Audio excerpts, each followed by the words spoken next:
Manipurda hoki tholi ba India sarkar na Manipurda yengi ba miyeng akhoi Manipurda Manipur haina haiba yaroi haiba amadi haukiba tangkunda hokiba chiroi lili chatpada Manipurgi race kangu paumising kangu na tongba gari basta Manipur state transport haina thaba gari thawada Manipur thaba yaroi hairakpa asigo loba thongase Manipur leiba mama moina mama obe koi thamoida asumati tendade ngasi thawada sahi ani chupna lan then thonaraba kuki ga maitega tinariba lal asidadi India sarkar gi maike tagi mai India gi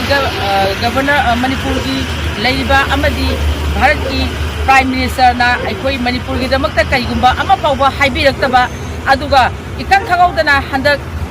thaukiba tangkunda ukhulda chatpada Manipur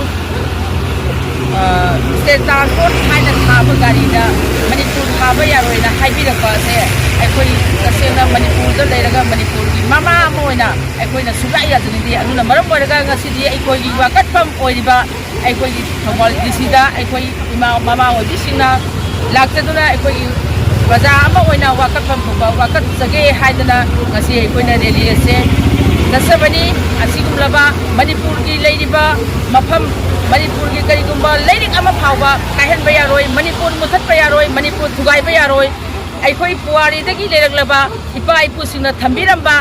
Manipur kannana phobanabada asuki mati ipa ipu singna wabiramba adugi suron zaron aikoina ngasi Manipur se muthatkiba haibase tungi yumbirel orakadaba isa isu singna aikoi bu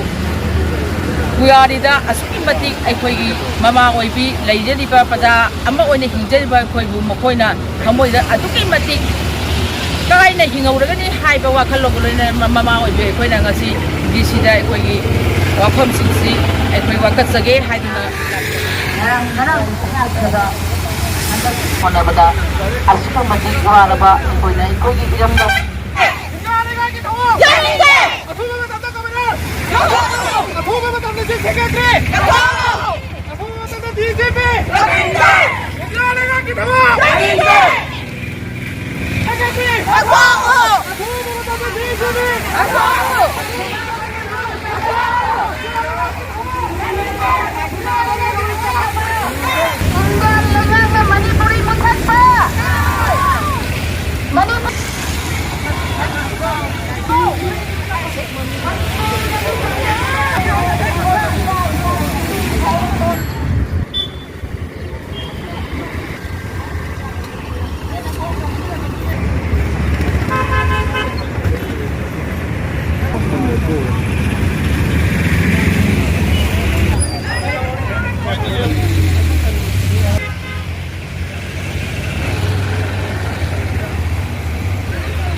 Adagi makoina soigidana makoije doranta lili festival jau naba satna naba dauka akhona mateng pangbani haba phataba adoragadi moina